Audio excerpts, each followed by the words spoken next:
cherchez une école de référence pour une double formation universitaire et professionnelle de qualité? Voici l'opportunité à ne pas rater. L'École supérieure d'administration, d'économie, de journalisme et des métiers de l'audiovisuel ESAE vous offre des programmes d'enseignement en licence et en master orientés vers l'emploi qui font d'elle une référence à travers les filières de l'administration générale et territoriale, l'administration du travail et de la sécurité sociale, droit, diplomatie et relations internationales, administration hospitalière, universitaire et intendance, journalisme et métiers de l'audiovisuel et toutes les filières des sciences de gestion. Une seule adresse, www.esae.bj.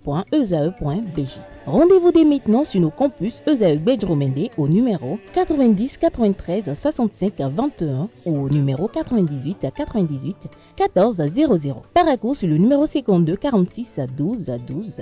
Aboumé-Calavi au numéro 52 88 44 44. Akpaka au numéro 52 88 33 33.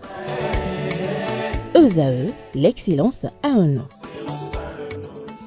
Bonjour chers amis internautes, nous démarrons cette une des journaux comme il est de coutume par le quotidien Maison, le quotidien béninois d'information générale et d'analyse, l'informateur qui ce matin en manchette nous affiche audit de la liste électorale, l'impossible consensus titre le Canard, il nous apprend que des 4 plus grandes formations politiques sur l'échiquier politique national, 2, notamment l'Union progressiste, le Renouveau et le Bloc républicain, ont déjà dit leur refus catégorique d'adhérer à la démarche du parti politique Les Démocrates et ses alliés quant à l'audit du fichier électoral. Il ne faudra pas plus pour constater l'échec du consensus recherché, encore que la Force Cori pour un Bénin émergent FCBE a déjà, dans un communiqué, déploré la démarche. Retrouvez l'article qui vous renseigne davantage à la page 3 de sa livraison. Affichage publicitaire illégaux dans le Grand Nokoué. Luc Setonji Atropo, maire de la ville de Cotonou et président de l'Association nationale des communes du Bénin ANCB, donne un dernier avertissement. Retrouvez la dite correspondance qui avertit les différents afficheurs dans les colonnes de la parution de ce matin du Canard. ADJ 2023, la liste des sociétés agréées pour assister les pèlerins vous sont exposées dans les colonnes de la parution de ce matin de l'Informateur. Assemblée nationale, le chargé d'affaires de Luxembourg près le Bénin, chez le président Louis Béounou. Voilà le point de leurs échanges dans les colonnes de la parution de ce matin du journal. On lit à l'oreille droite. Journal École, haute autorité de l'audiovisuel et de la communication AC, Édouard Kokou-Loko, président de la dite institution de régulation des médias au Bénin, parle de l'aide de l'État à la presse. Une invite ainsi à découvrir dans les colonnes de sa parution les productions journalistiques des étudiants en formation sur les différents campus de l'ESAE, l'école supérieure d'administration, d'économie, de journalisme et des métiers de l'audiovisuel qui a ses campus dans la ville de Cotonou, d'Aboumé-Calavi et de Paracourt. Le quotidien national d'information ce matin manchette rapporte des propos du docteur Ngueto Tiraina Yambay, je cite, le FAGAS, moteur de l'expansion économique et de l'emploi, fin de citation. Retrouvez la transcription de cet entretien exclusif aux pages 8 et 9. On peut lire également à la une de la Nation de ce matin, organisation du Hadj 2025, le ministre des Affaires étrangères Olusegun Adjadi Bakari échange avec les sociétés agréées. Le point de leurs échanges est à lire à la page 3 de sa livraison. Audit du fichier électoral et bataille pour la présidentielle de 2026. La nation perçoit le parti politique Mouvement des élites engagées pour l'émancipation du Bénin Bénin au front. Transformation numérique, le secteur bancaire fait sa mue. L'article qui vous renseigne est à lire à la page 2. Fraternité, ce matin manchette, parle de l'audit du fichier électoral, dialogue entre partis politiques et organisations de la société civile, la bonne dynamique démocratique estime le Canard qui nous apprend que c'est le retour du dialogue entre les forces politiques. Il s'en réjouit et fait savoir que depuis 5 années, les différentes chapelles politiques se sont beaucoup plus regardées en chien de faïence, communiquant la plupart du temps par médias interposés.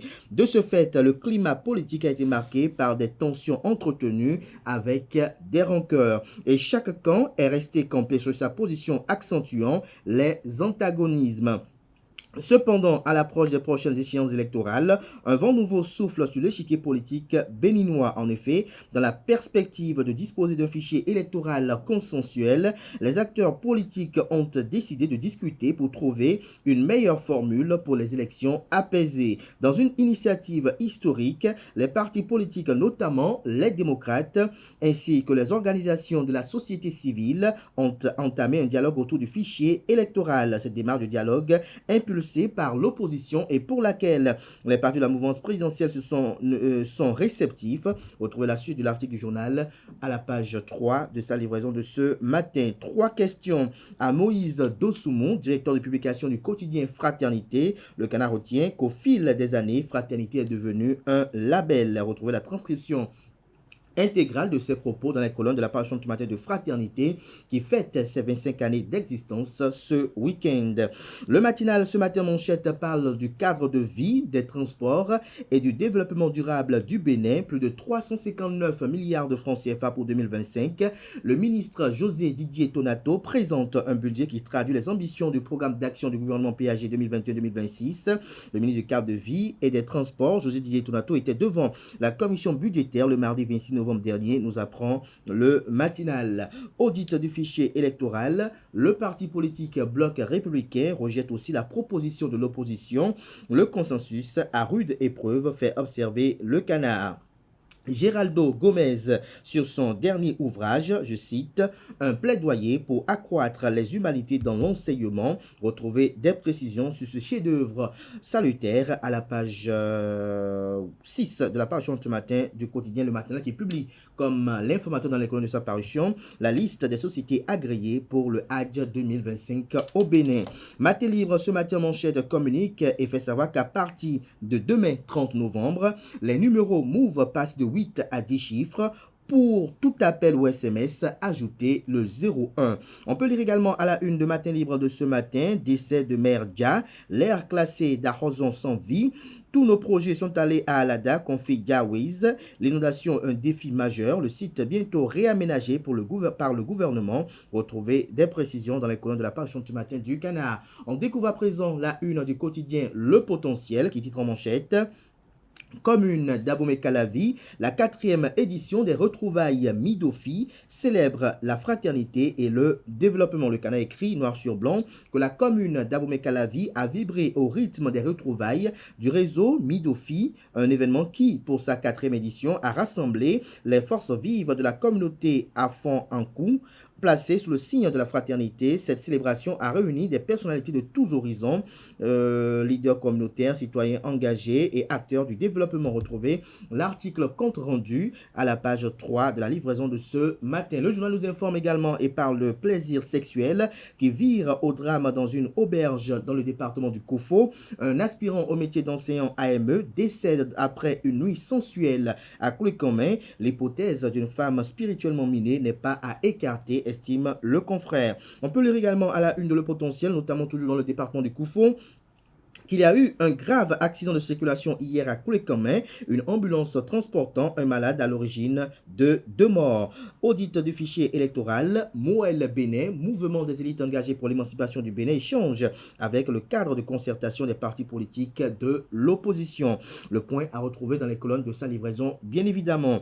L'événement précis, dans la même veine, parle de campagne pour l'audit du fichier électoral pour les élections générales de 2026.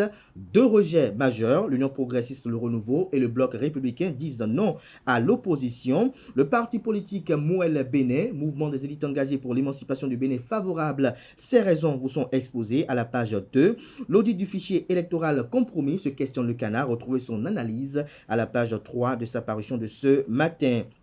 L'événement précis communique également ce matin à sa une et parle d'affichage tous azimuts dans le Grand Nokoué. La municipalité de Cotonou appelle au civisme des populations. Retrouvez la décision prise par l'édile de la ville de Cotonou, Luc Setondia-Troupeau. La transcription est publiée à la page 5. On peut lire également à la une de l'événement précis de ce matin. Anniversaire de l'ancien chef de l'État, le président Nicéphore Dieudonné Soglo fête ce jour 93 années d'existence chance de retrouver des détails sur le parcours emblématique de l'ancien chef d'État béninois dans les colonnes de la parution du matin du journal, notamment à la page 9. On peut lire à présent la une de Nord-Sud Quotidien qui publie en manchette: réduction en vue du prix du carburant au Nigeria, le Kpayor revient en force au Bénin, que comprend le titre. Élément de réponse en page 3. On lit à présent la une du premier quotidien économique du Bénin, l'économiste bien évidemment, qui titre en manchette: table ronde sur le financement du SDR, Jonas Bian chez le président Serge Ekoué. Qu'est-ce qu'ils se sont dit? Élément de réponse en page 11. Libération libère ce matin en manchette: audience au palais des gouverneurs. Louis Béou Nouvlavonou, président de l'institution parlementaire du Bénin, reçoit le nouvel ambassadeur de l'Union européenne au Bénin. Le chargé d'affaires du Luxembourg au Bénin, aussi reçu par le président de l'Assemblée nationale. On peut lire également à la une de Libération de ce matin: avoir confisqué et saisi des motos et voitures mises aux enchères. Que comprend de cette vente aux enchères? Élément de réponse dans les colonnes de la parution du matin du journal qui nous informe du nouvel ambassadeur du Niger au Bénin, nommé par le patron de la junte au pouvoir, le général Abdourahmane Tiani. Jack Bata, ce matin en manchette, parle de vaste consultation du cadre de concertation dans le cadre de l'audit du fichier électoral. Les formations politiques de la mouvance présidentielle déclinent l'offre, retient le Canard. Affichage publicitaire illégal dans la ville de Cotonou. Le maire Luc Setondiatroko rappelle les sanctions encourues par les auteurs. Nous découvrons à présent la guérite, demande d'audit du fichier électoral approuvé par le chef de l'État. L'Union progressiste Le Renouveau tient tête à Patrice Talon, fait observer le journal. Le pays émergent quant à lui. Qualification du Bénin à la CAN Maroc 2025. Les messages de félicitations de l'association des supporters béninois de la diaspora au ministre Benoît Dato et au président de la Fédération béninoise de football maturin de Chacus, lesquelles félicitations vous sont publiées aux pages 8 et 9. Affaire tentative de coup d'État au Bénin. L'étau se resserre autour de l'ex-ministre Oswald Omeki et de l'homme d'affaires Olivier Bocor. Les deux présumés coupables étaient encore devant le juge d'instruction de la Criette ce jeudi. Soleil levant à présent, Bénin, une réappropriation identitaire des stades annoncés. Le stade Charles de Gaulle et celui de René-Pleven, bientôt rebaptisés. Que comprend du titre du journal, élément de réponse dans les colonnes de sa parution de ce matin. On lit ce matin en manchette de Soleil levant: AC, haute autorité de l'audiovisuel et de la communication. Le président Édouard Kokoloko défend un budget ambitieux de 3 104 932 343 francs CFA pour 2025 vers une régulation médiatique renforcée au Bénin, estime le journal. Session budgétaire 2025, année de défi pour Édouard Loko. Le président de la AC défend un budget ambitieux pour l'institution. Instruction complémentaire dans l'affaire coup d'État. Les juges s'opposent à la demande des avocats de Olivier Bocor et de Oswald Omeki. L'emblème du jour ce matin, 15e édition de Wemerwe aux Agégué. La date du 23 février 2025 retenue. Cabinet du ministre de l'Enseignement secondaire, technique et de la formation professionnelle, Yves Chabikwaro, échange avec Maître Jacques Migan, qui est le président, pour ne pas dire le haut commissaire à la prévention de la corruption. Retrouvez des détails sur leurs échanges à la page 2 de la parution du matin journal qui nous informe qu'à l'Agence nationale de recouvrement des avoirs confisqués et saisis, il y a vente aux enchères publiques de véhicules saisis. L'autre quotidien à présent, proposition d'audit du fichier électoral rejeté. Un autre champ de bataille politique est ouvert. Enjeux et éléments clés de la discorde à retrouver à la page 3 de la parution du matin du quotidien. On lit également à la une du même canard ce matin, Université d'Abomey-Calavi, Patrice Talon nomme le président de la FNEB au sein du conseil d'administration. Notre époque à présent, cours des répressions des infractions économiques et du terrorisme Criette, une décision en défaveur d'Oswald Omeki et de Olivier Bocor. On peut lire également à la une de notre époque de ce matin, enseignement secondaire général au Bénin, le développement du dispositif de l'IFADEM en étude, des précisions en page 11. Du coin info à présent, non à l'audit de la liste électorale en vue pour les élections générales de 2026. L'Union progressiste Le Renouveau et le Bloc républicain en désaccord avec Patrice Talon ou c'est juste un jeu politique, se questionne le Canard. Il nous écrit que la politique au Bénin est actuellement marquée par un dialogue tendue entre l'opposition et les partisans du président de la République. Chacun cherchant à s'imposer sans véritablement prendre en compte les préoccupations du peuple. Et cette année électorale, l'opposition s'est unie autour de la priorité de l'audit de la liste électorale. Ainsi, le ministre de la Justice, garde des Sceaux, en charge de la justice et de la législation, Yvon Dekinou, a récemment rencontré les responsables du cadre de concertation des partis politiques de l'opposition à Patrice Talon pour discuter de cette question. D'un côté, l'opposition insiste sur la nécessité de cet audit soutenu par le chef de l'État, Patrice Talon, à travers la déclaration du ministre de la Justice et de la Législation, je cite, « La rencontre que nous avons eue ce soir avec le cadre de concertation des partis politiques de l'opposition fait suite à une rencontre tenue le 27 novembre 2023 avec le chef de l'État, Patrice Talon, au cours de laquelle le Parti Les Démocrates avait émis le souhait d'auditer le fichier électoral. Les démocrates avaient émis le souhait d'auditer le fichier électoral. Cette demande a été accueillie favorablement par le chef de l'État qui a donné son accord de principe pour que cette révision du fichier électoral se fasse. S'est exprimé ainsi le garde des Sceaux à la fin de son audience.